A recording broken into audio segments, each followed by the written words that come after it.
aquí escuchando en este inicio de ese tercer ciclo ya de la huella de Alcalá en la cultura y en la historia que vamos a comenzar hoy, con la presencia además de una de las personas más ilustres, sin lugar a dudas, de la Universidad y de Alcalá de Henares, que es don Antonio Alvar.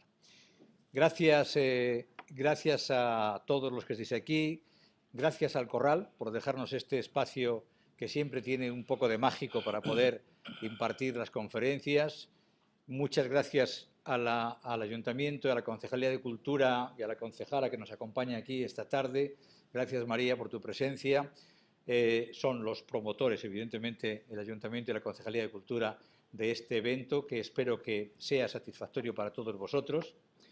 Y como ya sabéis, empezamos este ciclo hablando un poco de la Universidad de Alcalá en la época de Nebrija, porque Nebrija va a ser un protagonista especial este año, en el que se cumplen los 500 años de su fallecimiento. Nebrija es una figura fundamental de nuestra cultura, de nuestra historia, de nuestra lengua. Lo conocéis muy bien todos, lo sabéis bien, y vamos a tener 3 conferencias en las cuales Nebrija va a ser precisamente el protagonista. La primera va a ser la de hoy, en la que veremos el marco en el cual se desarrolla la actuación de Nebrija en la Universidad de Alcalá. La segunda la impartirá la profesora Teresa Jiménez, que también tenemos aquí, sobre Nebrija, exactamente, es una gran especialista y vamos a disfrutar claramente y a conocer a la figura de Nebrija. Y terminaremos el ciclo con otra sobre Nebrija, que en este caso impartirá el cronista Vicente Sánchez Moltó sobre la relación entre Nebrija y Cisneros, que son 2 de las figuras claves de nuestra historia y de nuestra cultura. Y en medio iremos desgranando otras personalidades, otros hombres que han marcado la huella en esa historia y en esa cultura de Alcalá, pues como las impresoras, de las que hablará Olaya García, como San Ignacio de Loyola, que es el fundador de los jesuitas. Una consideración importante que ya quiero avisar, aunque avisaremos en otro momento. En los folletos impresos, por un problema de tiempos y de imprenta, la de abril viene el 26 de abril reflejada. Error. La de abril se impartirá el 5 de abril. Lo digo para que lo anotéis. Si en vuestro folleto pone el 26 de abril, lo corregís, por favor, aunque os mandaremos correos informativos, pero se impartirá el 5 de abril para que no quepa duda. María Jesús Vázquez nos hablará de la princesa de Éboli, otro personaje misterioso también muy vinculado con Alcalá de Henares. Yo hablaré sobre Lope de Vega, también relacionado con Alcalá. Vicente Alberto Serrano sobre Jovellanos, otro hombre muy ilustre vinculado también con Alcalá. Nieves Algaba sobre Mateo Alemán y el Guzmán de Alfarache, que estudió Mateo Alemán en la Universidad de Alcalá. Y terminará, como os he dicho, Vicente Sánchez Moltó, hablando sobre Nebrija y Cisneros en el mes de diciembre. Una vez al mes, como todos los ciclos anteriores, y abordando un poco los aspectos más destacados de esto que es la historia y la cultura de Alcalá de Henares. Como sabéis también, terminaremos cada una de las conferencias con una breve representación teatral, una lectura dramatizada, fundamentalmente, porque van leyéndose los textos. En este caso, los textos están vinculados claramente con el tema de la conferencia y los actores Sergio, Jacinto, David. Nos falta Marina, que es la cuarta, digamos, que forma parte del elenco de los actores, pero está convaleciente todavía, saliendo del COVID, y no ha podido venir con nosotros a hacer su lectura dramatizada. Y terminarán ellos, como otras veces, la conferencia con esa lectura dramatizada de los textos que ha seleccionado el conferenciante. Y yo os presento un poco brevemente a Antonio Álvarez Querra, es catedrático de Filología Latina de la Universidad de Alcalá, que ha sido alguien relevante, muy relevante en la historia de la Universidad de Alcalá, sin lugar a dudas, desde su fundación aquí, o de su refundación, evidentemente, en los últimos años en Alcalá de Henares. Ha sido director del Departamento de Filología nada menos que durante 20 años. Ha sido director de la biblioteca de la universidad, vicerrector de extensión universitaria durante 4 años, y os aseguro que esos 4 años fueron muy fructíferos para el desarrollo de la actividad cultural desde la universidad en Alcalá de Henares. He sido presidente nacional de la Sociedad Española de Estudios Clásicos durante 8 años, vicesecretario nacional, director académico de un portal de humanidades Liceus que es muy abierto a diferentes manifestaciones culturales. Ha recibido el Premio Nacional de Traducción que otorga el Ministerio de Cultura, el premio del Consejo Social de la Universidad de Alcalá por la transferencia del conocimiento en el ámbito de las humanidades. Ha estado como investigador en diferentes universidades de Nueva York, de la Sorbona de París, en Lovaina, en Bélgica, en diferentes partes del mundo, y ha impartido conferencias en todas las universidades españolas y muchísimas universidades extranjeras.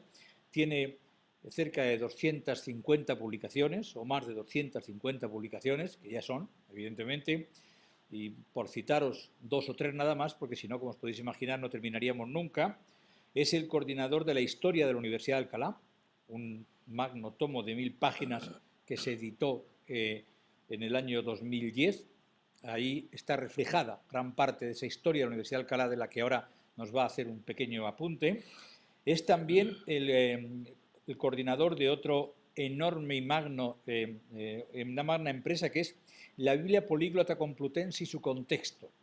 Y además fue uno de los conferenciantes en este mismo ciclo de conferencias que dimos al principio en el 2017 sobre Cisneros. Él nos habló sobre la Biblia Políglota Complutense, que como sabéis es claramente la gran empresa, la gran obra del cardenal Cisneros.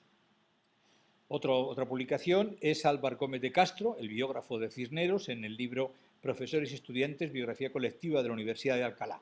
Como veis, por tanto, es uno de los mejores conocedores de la historia de la Universidad de Alcalá, conoce a fondo todo este entramado cultural que supone esta Universidad de Alcalá en su historia y casi en su presente por la propia evolución laboral que ha tenido, y creo que no había otra persona más apropiada para que nos enmarcase esa figura de Nebrija en este momento como una de las figuras relevantes de la historia, la cultura en Alcalá, en nuestra universidad. Y sin más, os dejo con él para que disfrutemos de su palabra. Bueno, muchísimas gracias, don Francisco, Paco, por esta generosísima presentación que me has hecho y que yo creo que de todas ellas lo que seduce es que ya soy un mayor. Ya... No tanto como para haber conocido al cardenal Cisneros, pero así. Del siglo pasado, vamos. Y lo primero que tengo que decir, además de agradecer tu presentación, es que estoy también muy agradecido por el hecho de que me hayáis invitado a inaugurar este ciclo en esta ocasión y que me hayáis pedido que hable sobre un tema que no sé muy bien cuál es, pero que creo que tiene que ver con Nebrija y con la Universidad de Alcalá. Y ahora les explicaré por qué les digo que no sé muy bien, me cuesta trabajo centrarlo. Tengo, de hecho, 3 conferencias aquí diferentes, pero creo que solo me pagan una, solamente les voy a dar una. Quería verles a ustedes las caras antes de decidirme, vamos, es lo que les quiero decir. Quizás lo mejor sea hacer una síntesis de las 3 y contarles, sin papeles, lo que me apetece contarles. Creo que la conferencia se titula La Universidad de Alcalá en época de Nebrija. Por tanto, ahí parece que el foco se sitúa sobre la Universidad de Alcalá, ¿no? Y sobre el momento de la historia de la Universidad de Alcalá que se corresponde con la presencia de Nebrija aquí, en Alcalá de Henares. Entiendo que es eso. Podría haberse enfocado de otra manera y haber hecho, de hecho es otra de las conferencias que traigo aquí, una presentación de lo que fue la vida de Nebrija aquí en Alcalá de Henares en el tiempo en el que participó en la construcción y en el desarrollo, los primeros momentos de la Universidad Cisneriana. Y quizás podría haber otros posibles enfoques. Pero como yo supongo que no necesariamente todos ustedes tienen por qué estar al corriente de cuáles fueron las vicisitudes que acompañaron al nacimiento de la Universidad Cisneriana, quizás sea bueno hacer una pequeña historia, una breve historia, hacer una descripción de lo que era la universidad en ese momento y finalmente, si nos da tiempo, pues comentaré algunos aspectos que me parecen relevantes sobre la participación de Nebrija en esa historia. De esa manera refuto los 3 textos que traigo aquí escritos. Bien, ustedes saben seguramente que en el año 1499 el Papa Alejandro VI le otorga al cardenal, que no era cardenal todavía, al arzobispo de Toledo, Francisco Jiménez de Cisneros, una bula para que, autorizándole la fundación de un, no se llamaba universidad entonces, de un collegium, aquí en Alcalá, aquí precisamente porque esta era una ciudad que pertenecía al arzobispo de Toledo, era una villa de señorío y era una de las propiedades que tenía el arzobispo de Toledo. Cisneros había solicitado al Papa Alejandro VI que le autorizara la fundación de este collegium, que así se llamaban en este momento los centros de educación superior, que se le autorizara su fundación en esta ciudad y no en Toledo, que podría haber sido lo lógico, precisamente porque en Toledo se encontraba no solo la corte del arzobispo, el arzobispo era una de las personalidades de los nobles más poderosos del reino de Castilla. Deben ustedes saber que el arzobispo de Toledo llevaba sus propiedades desde Cantabria hasta Andalucía. Un tercio de la península ibérica era señorío del arzobispo de Toledo, para que se hagan ustedes una idea. Era la persona de la Iglesia con más poder después del Papa. Esto es una cosa que nunca se dice, pero que yo creo que conviene subrayar para que se entiendan muchas cosas. En poder era el segundo de la cristiandad. Bueno, pues la corte suya, lógicamente, el ambiente que rodeaba al arzobispo de Toledo era un ambiente cortesano y, por tanto, Cisneros, franciscano, hombre austero, etcétera, consideraba que era poco propicio para los estudios. Pero es que además Toledo era frecuentemente sede también de la corte de los reyes de Castilla, ¿no? Y, por tanto, él entendía que no era compatible el estudio, el trabajo intelectual, con las tentaciones de la corte fuera de la corte del rey o fuera de la corte del arzobispo. Estas son las razones que se aducen para la fundación de la Universidad de Alcalá aquí. Alejandro VI le concede permiso.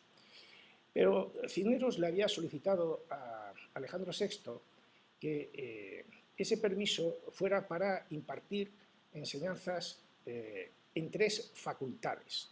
Y debemos entender la palabra facultad en este momento no como la entendemos ahora, que entendemos un edificio con la Facultad de Filosofía y Letras, o la Facultad de Derecho, o la Facultad de Económicas, sino que tenía su valor prístino de nombre abstracto, la facultad, la capacidad de, ¿no?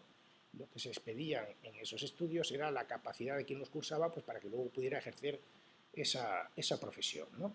Bueno, pues le pide que le autorice impartir títulos en las facultades de artes, que viene a ser lo que hoy entenderíamos, o así se ha dicho habitualmente, y ya verán que yo no estoy perfectamente de acuerdo con eso, los estudios de filosofía y letras hoy, permiso para impartir títulos de la Facultad de Derecho Canónico, porque el derecho civil se impartía en la Universidad de Salamanca y él no quería entrar en competencia con la Universidad de Salamanca, y le pide permiso también para impartir títulos en la Facultad de Teología. Por tanto, esos eran los 3 ámbitos de estudio que el cardenal Cisneros había concebido para que fueran los que se cursaran aquí en esa fundación suya de la Universidad de Alcalá, ¿no? Y eso lo hacía estudios de filosofía y letras, estudios de derecho canónico y estudios de teología, porque él había observado que el clero de su archidiócesis, él había sido reformador del clero secular y del clero regular anteriormente, antes de ser arzobispo de Toledo, y conocía muy bien la situación del clero en todo Castilla, pues dejaba muchísimo que desear. La ignorancia de los hombres de iglesia era extraordinaria, y él pues era de la opinión de que si los pastores del rebaño eran ignorantes, de ahí resultaría absolutamente imposible que el rebaño fuera culto, o pudiera estar educado. Por tanto, había que reformar la Iglesia desde dentro. Estamos en un momento en el que se está percibiendo en todo el orbe cristiano la necesidad de reformar la Iglesia, y hay quienes lo hacen, como es el caso de Cisneros, intentándolo desde dentro, mejorando la formación del clero a través de la implantación de un collegium, de una universidad donde pudieran educarse los que después serían los pastores de la Grey, y al mismo tiempo, simultáneamente, un poquito más tarde, pero vamos, por la misma época, se están produciendo procesos de ruptura de la Iglesia, ¿no? Con el luteranismo, ¿no? Con la figura de Lutero en Centro Europa, que suponen una fractura definitiva del orbe católico, ¿no? Hay posturas conciliadoras, intermedias, importantísimas, que en este caso, en este momento también, están representadas fundamentalmente por la figura de Erasmo de Rotterdam, de tal manera que, en mi opinión, los procesos de reforma de la Iglesia o de actuación frente a las imperfecciones, digámoslo así, de la Iglesia del momento, se traducían, por una parte, en una reforma de la Iglesia desde dentro, la figura de Cisneros, una ruptura con la Iglesia, la figura de Lutero, una figura intermedia, la de Erasmo de Rotterdam, que preconiza una espiritualidad interior, donde se da menos importancia a todo lo que es el boato y a todo lo que es la liturgia, el ritual, etcétera, y centra más su interés, considera que la reconversión ha de ser desde dentro del espíritu de las gentes, ¿no?, que profesan el cristianismo, ¿no? Si ustedes me preguntan cuál de las tres fórmulas resultó más exitosa, si la de Cisneros, si la de Erasmo o si la de Lutero, pues yo creo que al final la historia lo que ha dejado bien claro es que las tres triunfaron. Es decir, la reforma de Cisneros dio lugar después al Concilio de Trento, está en la línea de lo que fue después el Concilio de Trento, y nadie le cabe la menor duda de que en este momento la Iglesia Católica es un agente fundamental del mundo incluso que vivimos nosotros en el siglo XXI. Los que siguieron la línea de Lutero pues piensan que, bueno, es evidente que el protestantismo en todas sus diversas variedades pues es otro agente fundamental dentro de lo que es el mundo del siglo XXI, pero si muchos de nosotros reflexionamos y miramos hacia nuestro interior y decimos nosotros que estamos a favor de unos o a favor de otros, pues muchos nos sentiríamos muy erasmistas si en fin, reflexionáramos sobre estas cuestiones, y qué duda cabe que esa espiritualidad interior, alejada del ritual, de las formalidades, etcétera, que preconizaba Erasmo, en buena medida es compartida por muchas personas también en este momento. Por tanto, no cabe entrar aquí a discutir si era acertada o no era acertada la fórmula que proponía Cisneros, si era acertada o no la que proponía Lutero. Las tres fueron acertadas a su manera y de las tres vivimos en este momento, ¿no? Lo que sí que me parece significativo es señalar que Cisneros consideraba que lo que él podía hacer como arzobispo de Toledo para reformar la Iglesia era crear una institución educativa potente, poderosa. Es decir, él creía en la reforma a través de la educación, y por supuesto a través de la educación del clero, y para eso funda la Universidad de Alcalá. Claro, que el arzobispo de Toledo se decida a fundar una universidad es algo que echa a temblar, como es lógico, a las universidades que entonces estaban vigentes en el mismo reino de Castilla, fundamentalmente a la Universidad de Valladolid, donde ya había un collegium fundado ya en el siglo XIII, y había también, estaba la Universidad de Salamanca, donde allí no había un collegium, sino que había cuatro colegios. Era muy poderosa la Universidad de Salamanca. Y no se veía con gusto que aquí en Alcalá se iniciara una empresa que iba a dar lugar a la creación de un colegium, sin duda ninguna, rival de los otros, ¿no? De hecho, la Universidad de Salamanca mandó aquí, cuando vio que el proyecto del cardenal de Cisneros estaba, en fin, iba en serio, mandó en agosto o en septiembre del año 1508, es decir, justamente un mes antes, 2 meses antes de que se iniciara efectivamente la actividad académica en Alcalá, que empezó en 1508, el día de San Lucas, a mediados de octubre de 1508, pues la Universidad de Salamanca mandó in extremis una delegación pidiéndole a Cisneros que detuviera la fundación de la universidad, que no creara la Universidad de Alcalá, que eso iba a traer graves consecuencias para la pervivencia de la Universidad de Salamanca, que iba a traer rivalidades, que iba a traer complicaciones, en fin, que no la creara. Que destinara los recursos que quería poner aquí, que los destinara a la Universidad de Salamanca. y que si quería hacer una fundación, pues que refundara la Universidad de Salamanca, prácticamente. Cisneros no cedió ante esa solicitud de la Universidad de Salamanca y autorizó el inicio de la actividad académica en el día de San Lucas de 1508. De hecho, los primeros estudiantes que vinieron aquí a cursar estudios a la Universidad de Alcalá venían de la Universidad de Salamanca, se trasladaron de la Universidad de Salamanca. Entre otros, el hijo mayor de Nebrija, que a la sazón era catedrático de la Universidad de Salamanca. Catedrático de la Universidad de Salamanca. Bueno, la fundación de una universidad nueva, de nuevo cuño, auspiciada por el arzobispo de Toledo, que como acabo de decir era la segunda personalidad más importante de todo el orbe católico, después del Papa, pues era algo trascendental. De hecho, si nosotros, por aquí lo tengo los datos, miramos el presupuesto, hoy diríamos el presupuesto que puso el Cisneros a disposición del Colegio Mayor de San Ildefonso para su funcionamiento, pues nos quedamos asombrados, porque solo ese colegio tenía 2,5 veces más de dinero que los 4 colegios de Salamanca juntos.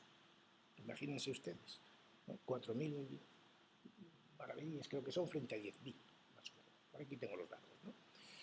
Ese presupuesto se le otorgaba a la universidad en forma de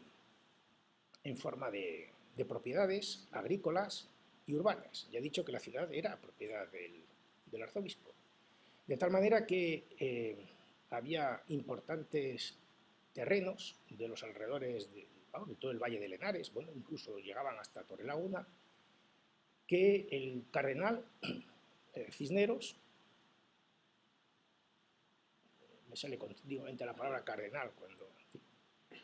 Sí, ya para este momento ya era cardenal. Bueno, pues el cardenal Cisneros, no cuando solicita la bula, pero sí ya en este momento, el cardenal Cisneros había puesto a disposición del Colegio Mayor de San Ildefonso para que, mediante el arrendamiento de esos terrenos, pues pudiera pagar la actividad de la universidad, ¿no? De esos terrenos rústicos y urbanos, insisto, rústicos y urbanos. Claro, esto causó problemas desde el primer momento. Hay un momento, lo tengo por aquí, en el que precisamente se le pregunta a Cisneros, a Nebrija, le pregunta el propio Cisneros, le pregunta a Nebrija que qué opina de la fundación de la universidad, y Nebrija le dice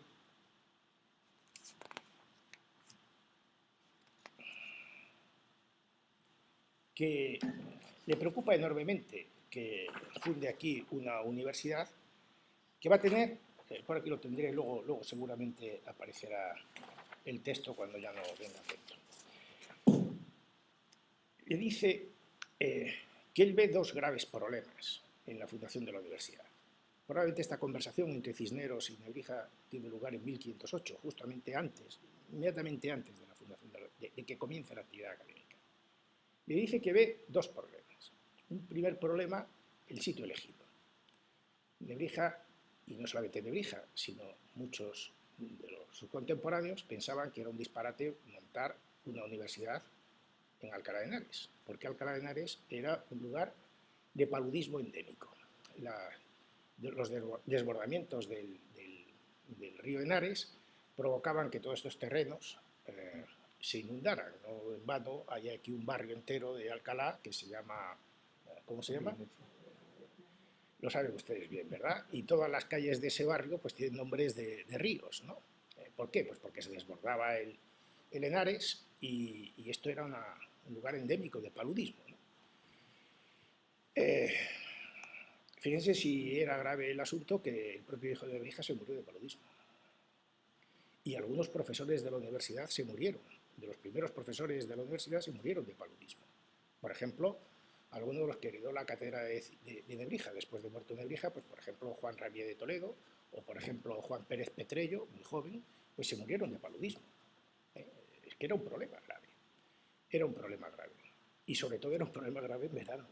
Y por cierto, hasta tal punto que el cardenal Cisneros inventó los cursos de verano, de tal manera que se llevaba la actividad de la universidad en verano a Torrelaguna, porque en Torrelaguna, que era donde él había nacido, pues allí no había problemas de paludismo, y entonces en la época donde podía ser más peligrosa la enfermedad, pues quitaba de aquí a los profesores y a los alumnos, se los llevaba allí para que dieran clase o continuaran la actividad académica. Por eso me gusta a mí decir que fue el inventor de los cursos de verano, ¿no? Pero bueno. Y el segundo problema que le señalaba a Cisneros, y se lo señalaba a Nebrija, pero también esta comisión que vino de Salamanca y otros muchos, es que en la dotación de recursos que el cardenal hacía a la universidad no quedaba claro qué donaba a él como arzobispo de Toledo y qué donaba a título personal como Francisco Jiménez de Cisneros. De tal manera que en el momento en que desapareciera Cisneros, el nuevo arzobispo de Toledo podría reclamar las propiedades que como arzobispo le había dejado a la universidad. Por tanto, que no era segura la dotación presupuestaria que se le había dejado a la universidad. Y Cisneros respondió pues, con esas evasivas, diciendo, bueno, yo he hecho lo que he podido, ya vendrá Dios y dispondrá lo que Él quiera, ¿no? Y hubo problemas, tanto de paludismo como de disputas con la autoridad eclesiástica, muy famosas disputas. En cierta ocasión le preguntaba Adriano de Utrecht, a Papa, fue, a Cisneros que qué tal iba su fundación. Y Cisneros contó aquella famosa anécdota que decía que iba bien, estaba satisfecho, pero que le preocupaba una cosa, que tenía con qué darle de comer a los profesores, pero no con qué darles de cenar. Y Adriano de Utrecht, que había fundado el Colegio Imperial en Amberes, lo entendió perfectamente. ¿Qué es lo que le quería decir? En ese momento no había seguridad social, no había pensiones. ¿De qué vivía un profesor cuando acababa su etapa, cuando se jubilaba, digámoslo así? No había pensión. Entonces Cisneros decidió, que por eso era un hombre poderoso y tenía recursos, que la iglesia de San Justo y Pastor, que tenía alejadas unas canonjías, es decir, unas propiedades agrícolas y urbanas muy sustanciosas, pues que una manera de solucionar eso de la pensión era que los profesores, o por lo menos algunos de los profesores, los que más se lo merecieran, pues que fueran canónigos de San Justo y Pastor. De tal manera que ellos se beneficiasen de ese modo de las rentas que proporcionaran las tierras que estaban alejadas a San Justo y Pastor. Por ese motivo, la iglesia de San Justo y Pastor es una de las dos únicas iglesias del mundo que tienen el título de magistral, porque sus canónigos tienen que ser magistri de la universidad. La otra es San Pedro de Lovaina, porque eso es lo que hizo Adriano de Utrecht para darle de comer a los profesores del Colegio Imperial de Amberes. Y en ese sentido, la iglesia catedral de Lovaina, de San Pedro de Lovaina, es magistral del mismo modo que lo es la iglesia de los Santos Niños de aquí de Alcalá de Henares. Claro, esto de ser canónigo de la magistral y durante el tiempo en que al mismo tiempo uno es profesor, cobrar además salario de la universidad, pues estaba muy bien. Y los cardenales, perdón, los arzobispos que sucedieron a Cisneros, pues quisieron ser ellos los que dieran esa prebenda, ¿no? Como arzobispos. Y sin embargo la universidad reclamaba el derecho de la universidad, del rector de la universidad y de sus conciliarios, a dar esas canonjías. A dar esas canonjías. Claro, esto era poder. Y hubo unos litigios espantosos entre los arzobispos de Toledo y el rector de la universidad. De tal manera que al final acudieron como árbitro al emperador Carlos, que era el que en aquel momento, en los años 20, gobernaba por aquí, en estos reinos, y el emperador Carlos, como Salomón, tomó la decisión de resolver el conflicto de una manera como suelen hacer los políticos, decidió que las canonjías las repartía él. Entonces, una tercera parte se la cedió a la universidad, otra tercera al arzobispo y la otra tercera se la quedó ya definitivamente. Se acabaron ahí. Aviso a navegantes, ustedes pónganse de acuerdo antes de venir a mí porque si no cualquier acuerdo le va a resultar peor, ¿no? La concordia de Tavera le llaman a eso, arzobispo de Toledo, ¿no? La Iglesia de los Santos Niños tiene mucho que ver, naturalmente, con las posibilidades de prosperidad de la Universidad de Alcalá por estas cosas que le digo. Pero fíjense, lo del paludismo y lo de los conflictos con las propiedades del arzobispo, se las estoy ejemplificando aquí, cómo se las había anunciado ya Nebrija a Cisneros en una conversación probablemente mantenida en 1508 y de la que también advirtieron la comisión que vino de Salamanca aquí a Alcalá a decirle a Cisneros que por favor que no iniciara. Sin embargo, la universidad echó a andar. Ya he dicho que en 1508 comenzó su funcionamiento. Cisneros le había concedido a la universidad para su emplazamiento, a su colegio, para su emplazamiento, esos terrenos que están aquí al otro lado de la Plaza de Cervantes. La Plaza de Cervantes, que a cualquiera de los que no somos de Alcalá, cuando venimos por primera vez, nos impresiona por su tamaño, por su belleza. A mí me gusta mucho decir que Alcalá de Henares es uno de los pocos lugares del mundo de las ciudades del mundo donde puedes contemplar el cielo sin levantar la vista. Cuando vas paseando por la Plaza de Cervantes vas viendo un cielo azul fantástico sin levantar la vista. A mí eso siempre me impresionó desde que llegué aquí en el año 81. Bueno, pues es que no era una plaza, eso eran huertas.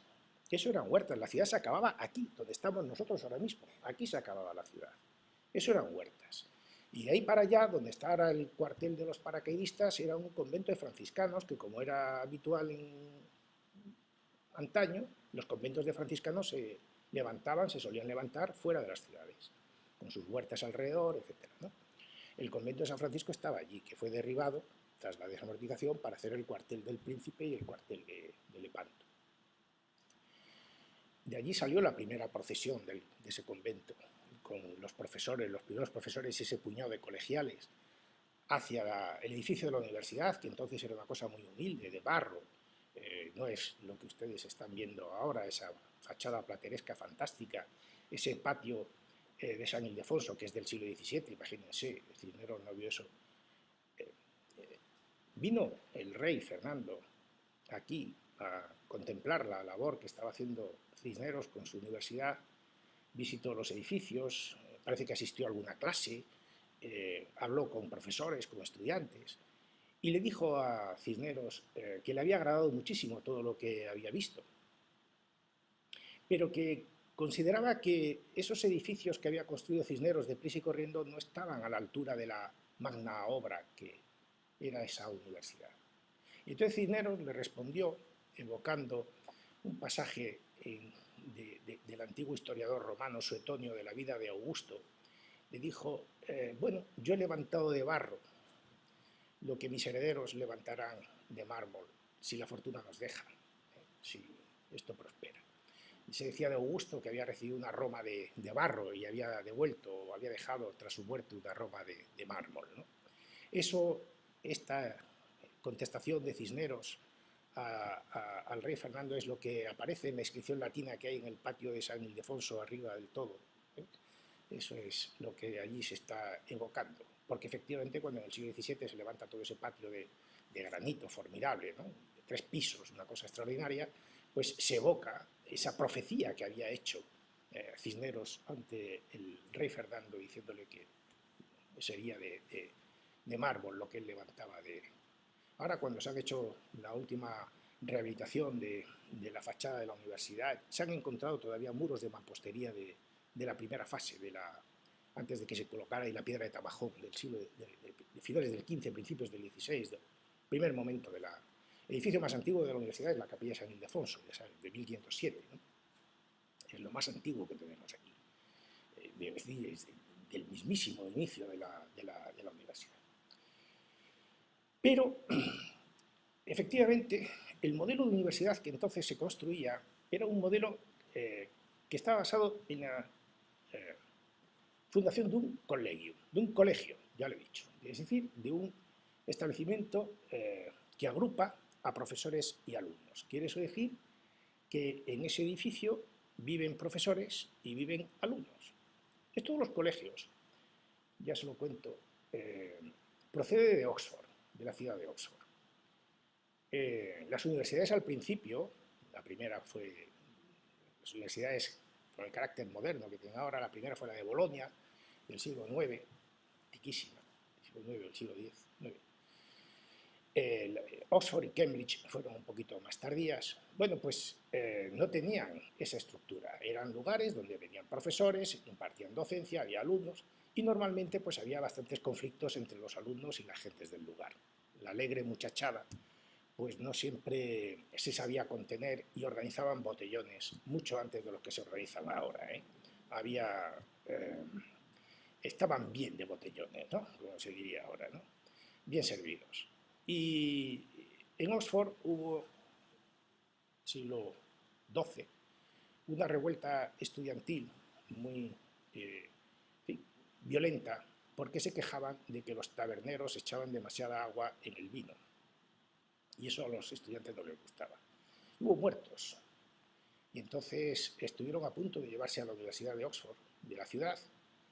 Y entonces la solución que encontraron fue la de crear colegios en donde estuvieran allí los profesores con los alumnos y con el vino, que no tuvieran que ir a las tabernas, sino que se lo toman. Y por eso ahora los colegios de Oxford son de los mayores propietarios de viñedos y de vinos de Occidente.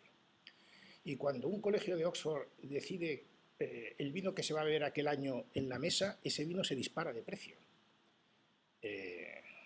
Historias que vienen del siglo XII y que todavía siguen vigentes hoy día, ¿no? Bueno, pues ese era el sistema para crear un establecimiento universitario. Era un edificio en el que había habitaciones, en el donde se alojaban los profesores, donde se alojaban los estudiantes, donde se impartía docencia, donde si acaso había una biblioteca, estas cosas. Sin embargo, Cisneros no hace eso. Cisneros o no hace solo eso. Cisneros desde muy pronto decide que no basta con crear un collegium para educar al clero, que la ignorancia es tan enorme que hay que procurar su educación desde la infancia, de tal manera que junto al Colegio Mayor de San Ildefonso había sido también arzobispo de Toledo, santo, y por tanto, santo visigodo, y por tanto a Cisneros le parecía que había que rendirle homenaje a ese santo que le había precedido a él en la silla de Toledo, que había que homenajearlo pues, llamando al Colegio Mayor de aquí, de San Ildefonso, y por eso está la imposición de la casulla por parte de la Virgen María a San Ildefonso, ahí en la capilla de San Ildefonso, en la fachada. Bueno, pues el caso es que Cisneros decide que hay que empezar a formar a los críos desde mucho antes de que lleguen a la edad adulta, a los 18, a los 20 años, ¿no? Y crea un conjunto de colegios de menores, frente al colegio mayor, que es uno, y que es el que rige todo el entramado. Y dentro de los colegios menores, él quiso haber fundado 12 colegios menores, uno con el nombre de cada uno de los apóstoles, y no le dio tiempo, solo fundó 7, en vida de Cisneros solo se crearon 7, murió Cisneros en 1517. Bueno, pues los dos primeros, que no llevan nombre de apóstol, San Eugenio y San Leandro, llevan nombres de santos hispanos, pues serían los colegios de menores o de gramáticos. Y esto quiere decir que los niños, cuando venían a este entramado de estudios, tenían que entrar o debían entrar por los colegios menores de gramáticos a donde se podía entrar con 8 años de edad.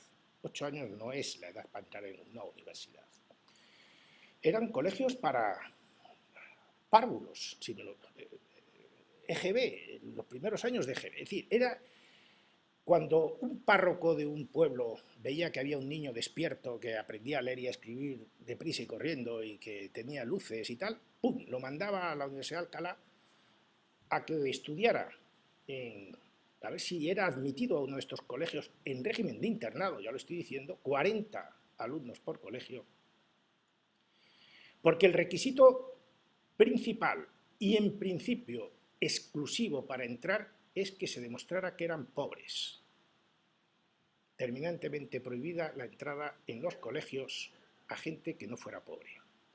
Este es un signo distintivo de la Universidad de Alcalá en la Fundación Cisderiana, que luego se cambió a partir de la reforma de Obando en época de Felipe II por el Estatuto de Limpieza de Sangre. Es decir, se exigía no que se fuera pobre, sino que se tuviera 8 apellidos cristianos. Bien, los colegios, estos dos colegios en los que se entraban los alumnos, iniciaban su formación, colegios de gramáticos con 8 años, aunque la edad podía variar, podían ser 8, 9, 10, depende. Unos niños llegaban, era menos rígido que ahora, que lo de las edades se lleva muy en serio, entonces no era... Bueno, pues lo que se les enseñaba allí era gramática. ¿Qué gramática? Pues gramática latina. No se les enseñaba latín, se les enseñaba en latín, que es distinto. Desde el primer momento, toda la educación se hacía en latín, toda. Y entonces tenían que estar 3 años, 4, y luego otros 2 estudiando griego. Y una vez que habían superado esos 5 o 6 años de formación en gramática, es decir, en lengua griega, y primero en lengua latina y luego en lengua griega, entonces podían pasar a estudiar una de las facultades. ¿Cuál de las facultades? Artes. Eso quiere decir que la Facultad de Artes, frente a lo que se ha dicho habitualmente, no era una facultad al mismo nivel que la de Derecho Canónico, o que la de Teología, o que la de Medicina, que empezó a funcionar, no está en la bula fundacional de 1499, pero sí se inician los estudios en la Universidad de Alcalá con esa facultad nueva. Se añade esa facultad ya en vida de Cisneros desde el primer momento, sino que se estudia artes como facultad propedéutica o anticipatoria de las otras, es decir, como si fuera nuestro bachillerato, nuestra enseñanza, es decir, para poder entrar a la facultad de Teología o a la facultad de Derecho Canónico o a la facultad de Medicina, antes había que haber cursado la facultad de Letras, la facultad de Artes. Y si esa facultad se cursa entre los colegios de menores y antes de las facultades, de las otras facultades, pues si ustedes suman 8 años más 5, 13 o 14, y al otro se entraba con 18, pues es la facultad de letras, bachillerato. Esto es el concepto que debemos tener claro, porque este se confunde con extraordinaria frecuencia. Pero como ha ocurrido entre nosotros, por ejemplo, con las escuelas de magisterio, hasta hace bien poco, las escuelas de magisterio capacitaban a los estudiantes que salían de las escuelas de magisterio ya profesionalmente, sin haber tenido que pasar por la facultad, por la universidad, para ejercer la profesión de maestros. Pues lo mismo los estudiantes de artes, una vez que concluían sus estudios con 18 años, podían ya ejercer como profesores de los colegios menores de gramáticos, por ejemplo, o de cualquier otro colegio o escuela parroquial o que se fundara por donde fuera. Tenían ya capacitación profesional, aunque no habían hecho una de las facultades, digamos, propiamente universitarias, lo que llamaríamos hoy una facultad universitaria, ¿no? De Derecho, de Medicina o de Teología.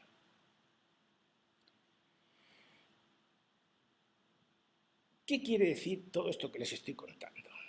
Primero, que en la visión de Cisneros de lo que debía ser una institución educativa transformadora y vertebradora de la Castilla que él ensoñaba, era fundamental que ese sistema, ese entramado educativo, fuera desde la infancia hasta el grado de doctor en teología, que era lo máximo que se podía ser.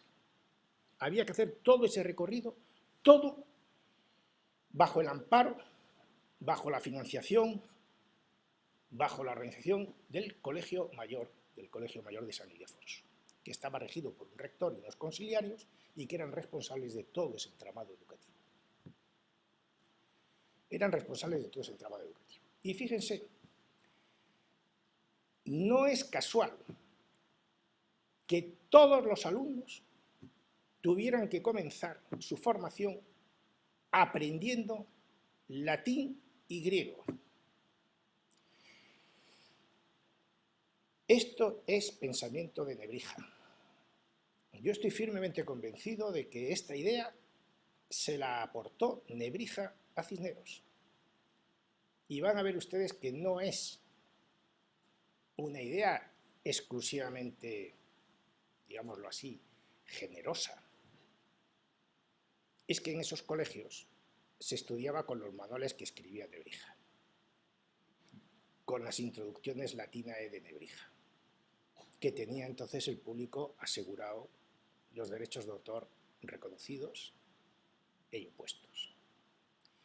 Y vemos que en las constituciones tanto del Colegio Mayor de San Ildefonso, promulgadas en 1510, inmediatamente después de la primera visita que hizo Nebrija en 1508-1509 a la Universidad de Alcalá, donde se establece la creación de la cátedra retórica, de lo que se leerá después, cuando acabe uno de los textos que se leerán después, como en las constituciones de los colegios menores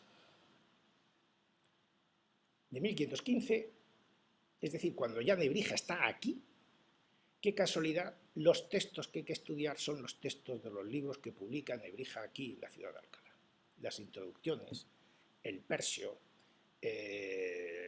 los comentarios a Sedulio, el Pascale de Sedulio, en fin, obras sobre las que había trabajado Nebrija y son las que se imponen en las constituciones, nada más y nada menos que por ley, digamos, que han de ser los libros de texto que han de estudiar los chicos que vengan aquí a estudiar.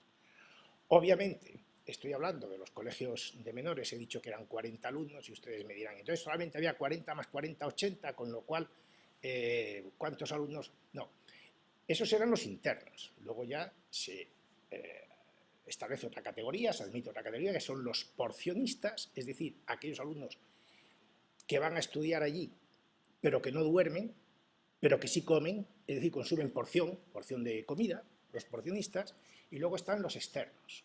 De tal manera que el entramado de esos colegios menores, aunque solamente 40 duermen en el colegio con los profesores, bueno, pues allí podían seguir docencia bastantes más alumnos, y cada vez más alumnos. Se calcula que a principios del siglo XVII en la Universidad de Alcalá podían estudiar más o menos unos 5.000 estudiantes, lo cual es una auténtica barbaridad.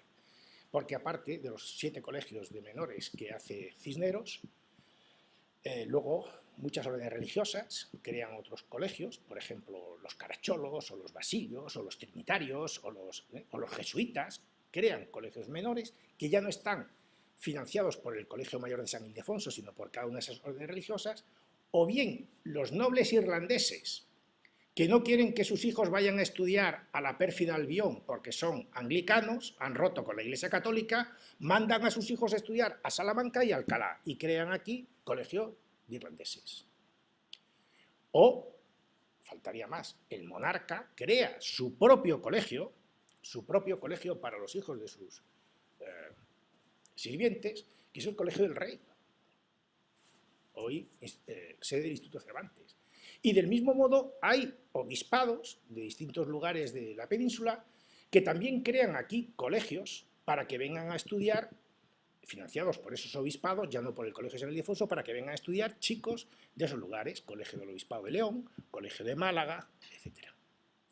De tal manera que a los 7 colegios de Cisneros se añaden otro puñado de colegios hasta llegar a 20 y tantos colegios menores.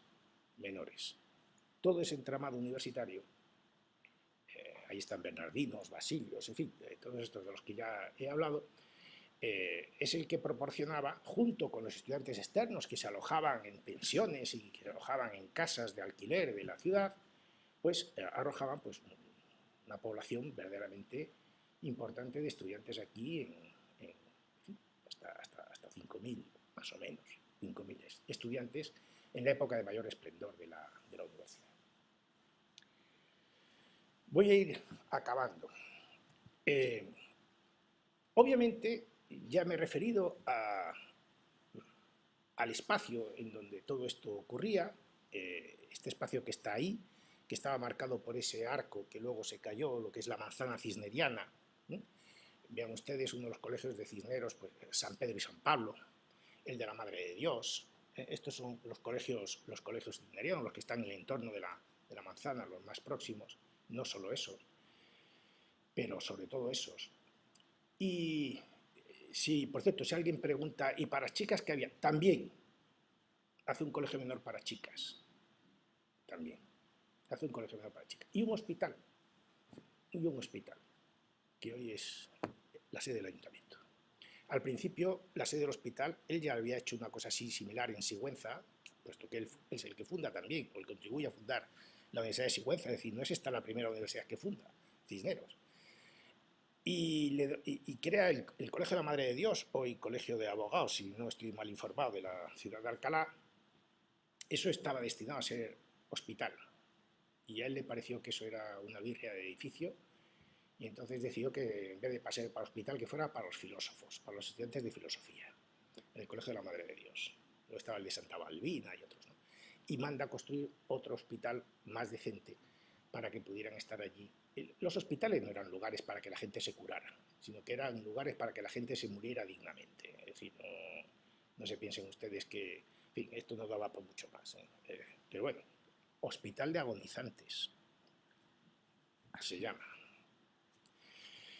Bueno, Nebrija viene aquí llamado por Cisneros, porque Cisneros, al mismo tiempo que está construyendo la universidad, está haciendo la enorme empresa de la Villa Políglota Complutense, de la que habría que hablar, o ya se ha hablado aquí en otra ocasión, una empresa verdaderamente formidable, y Nebrija tenía muchísimo prestigio como profesor, como experto, en lenguas bíblicas, en el latín, en el griego y en el hebreo, que eran las tres únicas lenguas serias que había en ese momento. Lo demás era, en fin, latín, griego y hebreo. Si se quería ser culto, había que abrir. Y ya saben ustedes que en las constituciones se permite que en la universidad solamente está permitido hablar en latín.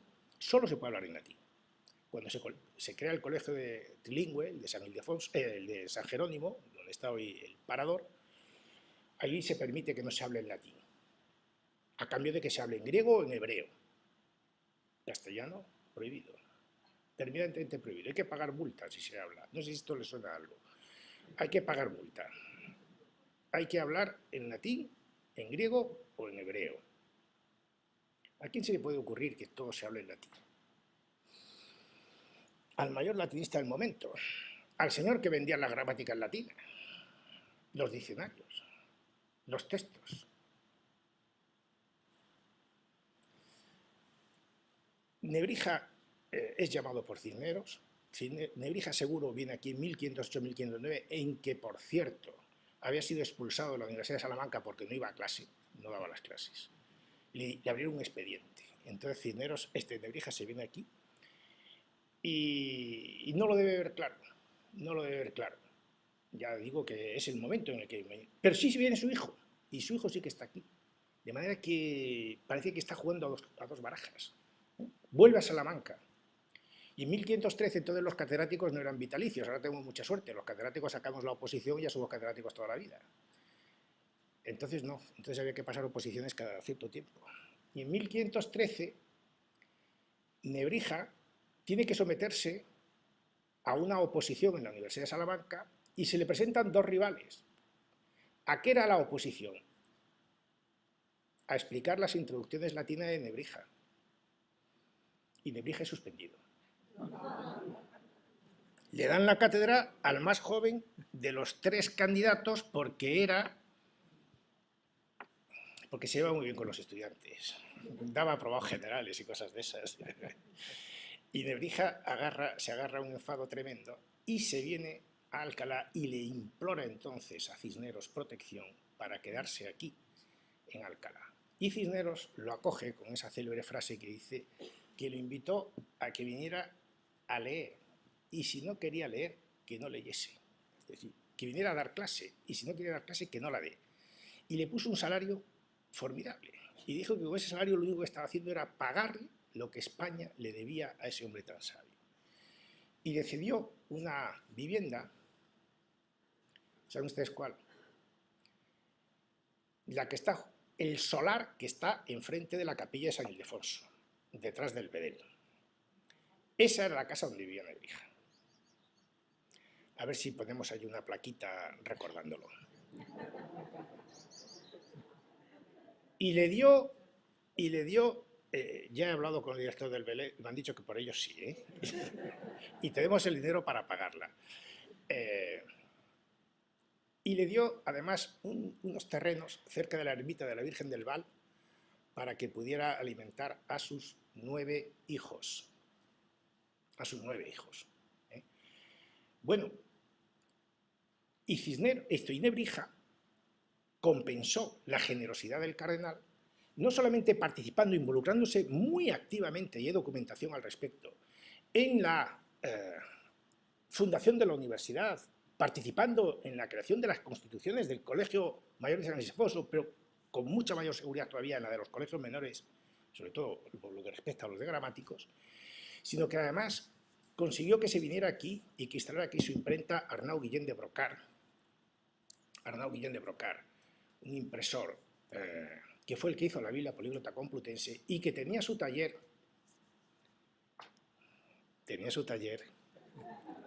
en la calle del Tinte, esquina calle Nebrija. A ver si ponemos una plaquita allí. La imprenta, una de las imprentas más importantes de Europa, de la que salió nada más y nada menos que la Biblia Políglota Complutense.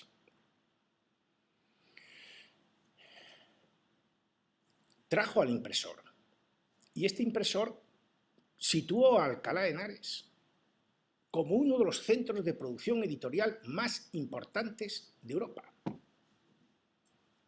gracias a la presencia de la universidad, pero gracias a la presencia de Nebrija. Y fíjense, les voy a dar un dato. Durante los años en que Nebrija vive aquí, desde 1513, Brocard se instala aquí en 1510, 1511, por instigación de Nebrija.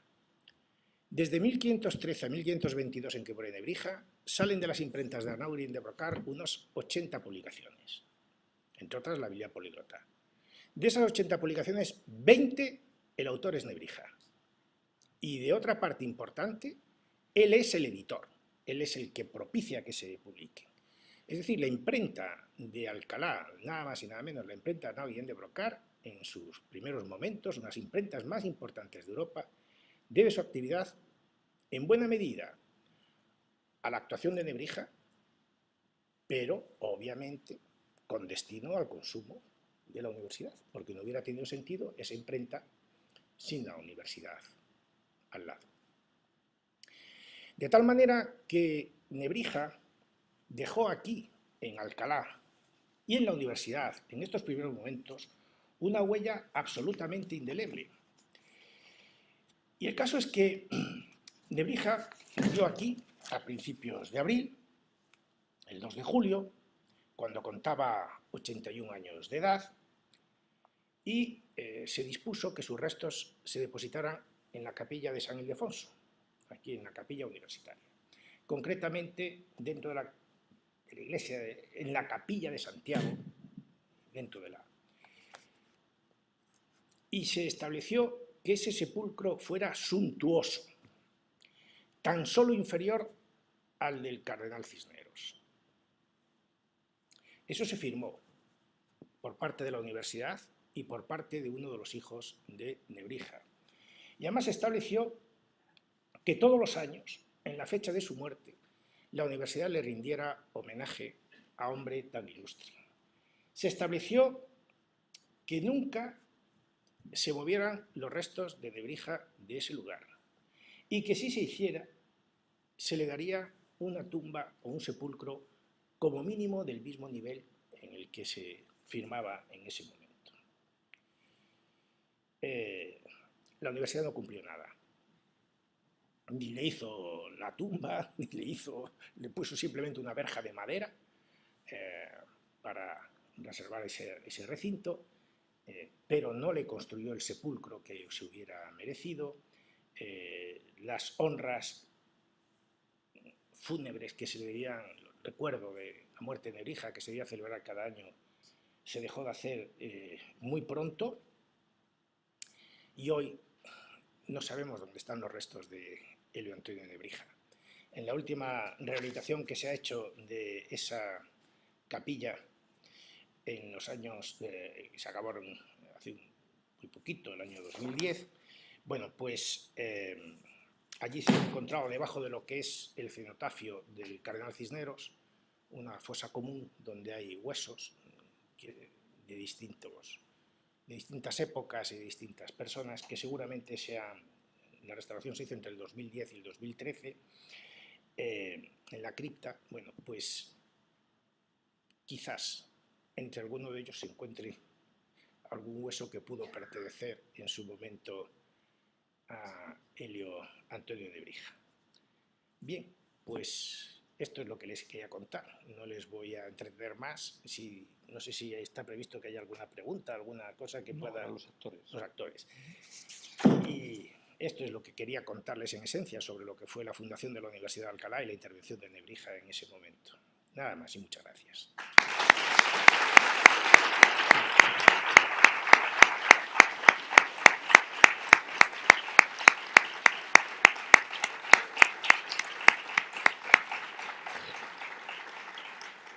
Bueno, los actores leerán 4 textos seleccionados por el doctor Alvar sobre aspectos vinculados con lo que acaba de contar, que nos resumes brevemente de qué van a hablar esos textos de los actores.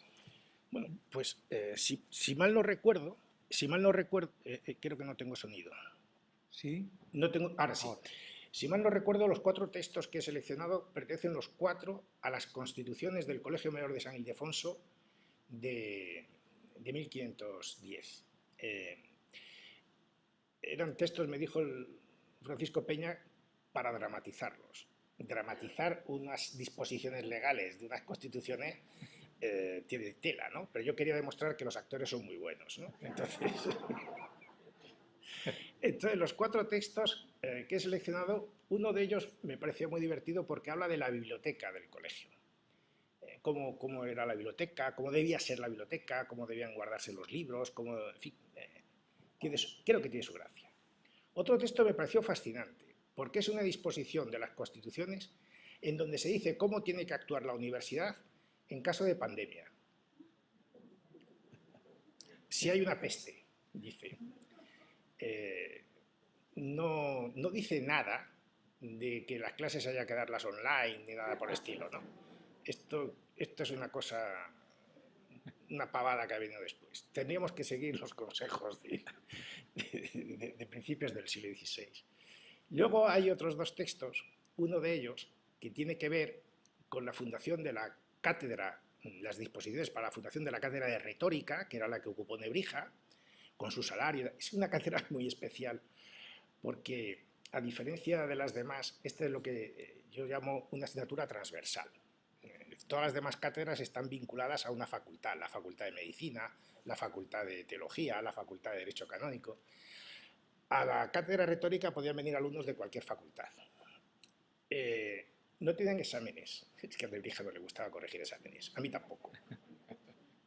Tenía un salario estupendo y era la única cátedra que no tenía que someterse a oposición una vez que la había ganado el catedrático, porque Nebrija, yo estoy convencido de que todo eso son decisiones de Nebrija, porque es que no se entiende, es que él había pasado por el trance de perder una oposición en la que los ejercicios consistían en explicar el libro que le había escrito, que es muy fuerte. Entonces, esto es lo que vamos a oír aquí. Cuando ustedes oigan el texto referido a la cátedra de retórica, piensen en este señor, y por cierto, tenía muy mal genio, Nebrija tenía muy mal genio. Era un hombre que tenía muy mal genio.